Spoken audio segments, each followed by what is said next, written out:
देश की राजधानी दिल्ली, यहाँ है कई ऐतिहासिक इमारतें, मीनारें और किले।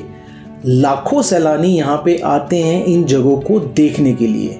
पर इन सब से हटकर कुछ ऐसी जगह भी है जिनके बारे में हमको पता भी नहीं। क्या आपको पता है कि भारत के आखिरी मुगल बादशाह कौन थे? उनकी आखिरी ख्वाहिश क्या थी? क्या वजह रही उनकी आखिरी ख्वाहिश कभी भी पूरी ना हो सकी? मुगलों की बनाई हुई वो आखिरी इमारत भारत में कहाँ है, किस जगह है, किस हाल में है और आज किस तरह दिखती है? मैं जिस जगह के बारे में बात कर रहा हूं उस जगह को कहते हैं जफर महल। इस महल का निर्माण कराया था अकबर शाह द्वितीय ने 18वीं सदी में। बाद में 1847-48 में बहादुर शाह जफर द्वितीय ने एक शानदार दरवाजे का निर्माण कराया। मकसद ये था कि इस दरवाजे से सजे हुए हाथी प्रवेश कर पाए। दरवाजे का नाम पड़ा हाथी दरवाज़ा और महल का नाम पड़ा जफर महल। जफर मतलब जीत, जीत का महल।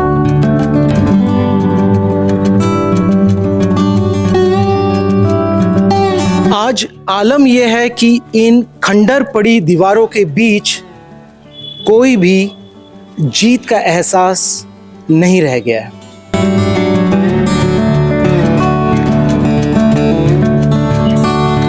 दिल्ली में बसा एक रिहायशी इलाका मेहरौली। मेहरौली में जिस जगह मैं खड़ा हूँ इस जगह को कहते हैं जफर महल। मुगलों की बनाई हुई आखिरी इमारत, आखिरी जगह। उन्होंने इस जगह को इसलिए बनाया कि वो गर्मियों के मौसम को यहाँ बिता पाए। बादशाह अपने खास दरबारियों के संग यहाँ पे आते थे और गर्मी के मौसम के दिन यहाँ बिताते थे। हाथी दरवाजे के निर्माण के साथ बहादुर शाह जफर एक पैगाम देना चाहते थे। पैगाम अपनी शान शौकत का और अपने रुतबे का। हाथी दरवाजा पार करते ही आप 3 मेहराब की बनावट देख सकते हैं जहां से हवा और रोशनी दोनों आते हैं।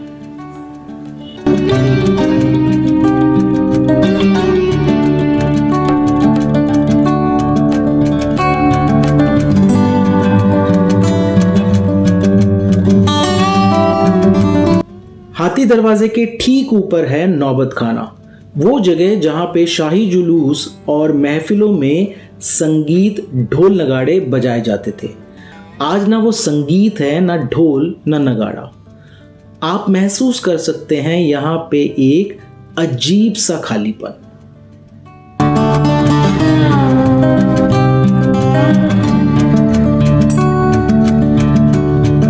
यही वो जगह है जहां पे खड़े होके बादशाह अपने दरबारियों के साथ शाही जुलूस को नीचे से गुजरते हुए देखा करती थी।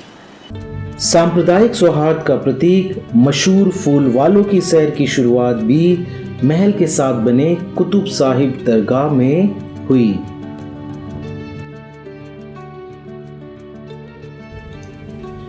महल के अंदर दाखिल होते ही थोड़ा आगे चलकर आप देखते हैं सफेद संगमरमर का बना हुआ नायाब मोती मस्जिद।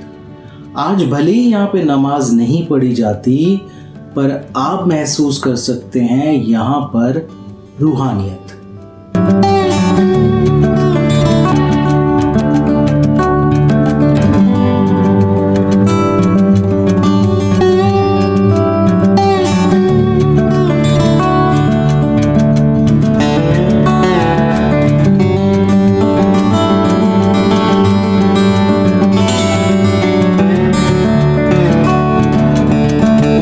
जफर महल के उस कक्ष में हूँ जहाँ पे मेरे पीछे आप देख सकते हैं कि एक बहुत बड़ा सा गुंबद है और ये बनाया गया है पहाड़ी पत्थरों से।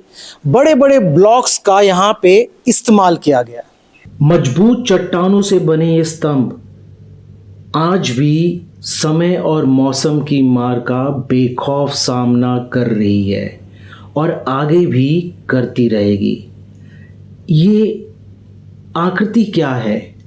ये पत्थर के ऊपर क्या सा बना हुआ है?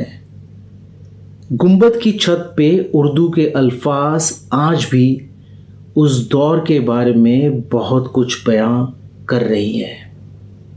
बहादुर शाह जफर एक बदनसीब शासक थे।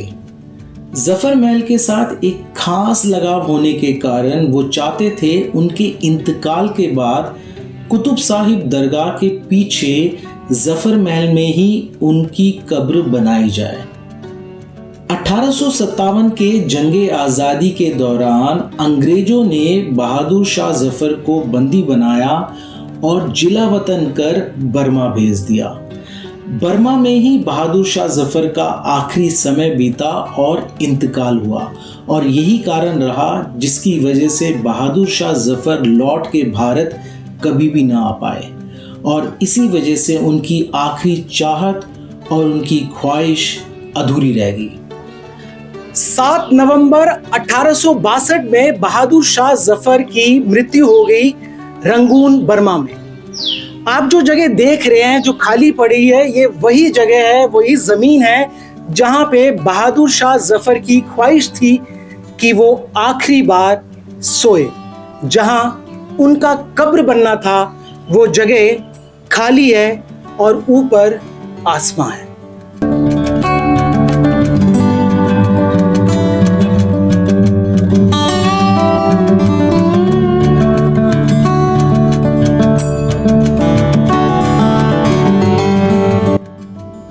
जफर महल एक खास जगह है, एक ऐसी जगह जो बताती है कि भारत के आखिरी मुगल बादशाह की आखिरी ख्वाहिश यहाँ आज भी अधूरी है। वो जगह आज भी खाली है, मानो वो अपने बादशाह के इंतजार में वीरान पड़ी है। ये नौबत खाना, ये गुंबद, ये जमीन, ये दीवारें जो कभी आबाद हुआ करती थी महफिलों में, खुशियों में, आज एक अजीब सा खालीपन है, सन्नाटा है। क्या आप ऐसी जगह आए हो? क्या आपने कभी महसूस की है इन जगहों की वीरानियां?